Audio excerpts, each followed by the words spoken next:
The book is called No Going Back, but it sounds like the publisher, Center Street, is going back on a couple of the details in the book. Oh, I don't believe so. Specifically, when you write in the book, I remember when I met with North Korean dictator Kim Jong Un, I'm sure he underestimated me. That, as I understand, is now being removed from the book at your request. I should not have put that anecdote in the book, and at my request, they have removed it. That specific meeting didn't happen? I'm saying that I'm not talking about that meeting. I'm not talking about my meetings with world leaders. But you there's do some talk that are about in the meetings book. with world leaders. There's some that are in the book, and then there's some that's not in the book. It's a simple question. Did you or did you not meet with Kim Jong Un? That's the answer that I have for you, is that it will be adjusted. What's up, everybody? Major Retired Richard Ojeda here. And in the realm of politics, integrity and honesty are valued virtues. However, for South Dakota Governor Kristi Noem, these qualities are elusive.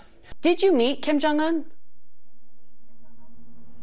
Well, you know, as soon as this was brought to my attention, I certainly made some changes and looked at this passage. And I've met with many, many world leaders. I've traveled around the world.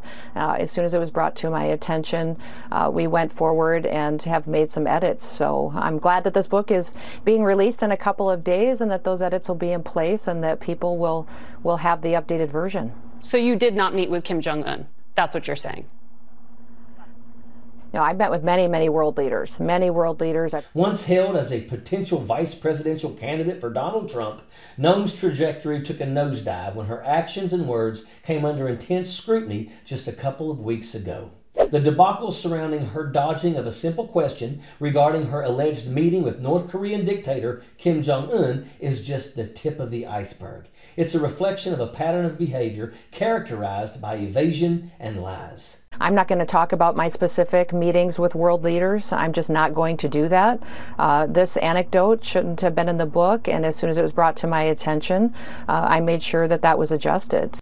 But it's not just her political maneuvering that has drawn ire. It's her despicable actions that have truly shocked the nation.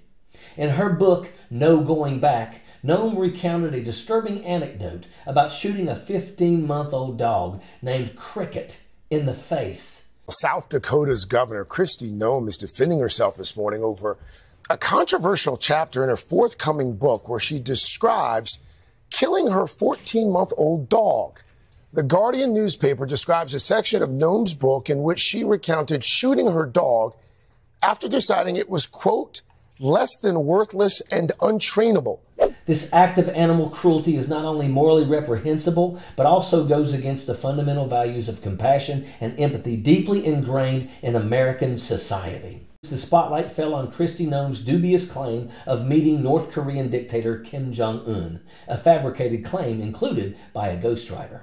When pressed by anchor Natalie Morales, instead of admitting fault, Noem shirked responsibility, blaming the media for blowing things out of proportion. Refusing to acknowledge her error, Noem repeated a rehearsed line about immediately correcting the mistake, sidestepping the core issue. She avoided directly addressing whether she met Kim Jong Un, opting instead to tout her meetings with other world leaders. Noem's refusal to acknowledge her falsehoods and her pathetic attempts to justify her actions paint a troubling picture of a leader willing to cover up lies and violence if given a higher position in government. Comparisons to Cruella de Vil are not unwarranted, as Noem's actions resemble those of a villain rather than a leader. Her unwillingness to admit fault for misinformation and her callous defense of animal cruelty only serve to further alienate her from communities she should be advocating for, such as the LGBTQ community and the Native American communities in her own state.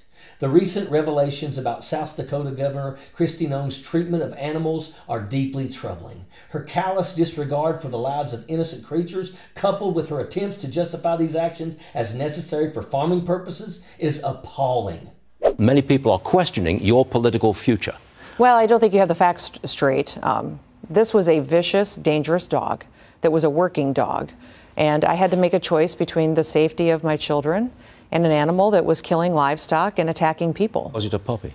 No, it was an adult working dog. It was an adult working dog that was attacking livestock. 14 months old? And killing livestock. The dog was 14 months old? It was a year and a half old, the dog was, yes. Okay. Noem's cavalier attitude towards taking lives and her disturbing descriptions of the killings paint a horrifying picture of her character. Furthermore, her track record with Native American communities reveals a pattern of disregard for tribal sovereignty and rights.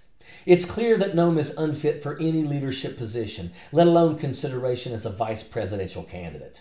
Her actions reflect a disturbing pattern of behavior that cannot be excused or overlooked. Kristi Noem's treatment of both animals and marginalized communities is reprehensible and demonstrates a serious lack of moral compass. She is an absolute liar. This interview gives a clear picture of Kristi Noem's character and lack of ethical standards. Kristi Noem should be arrested for what she did to that puppy, and her backpedaling away from the truth is completely unacceptable. She can't even admit that she never met Kim Jong Un and that the account was fabricated.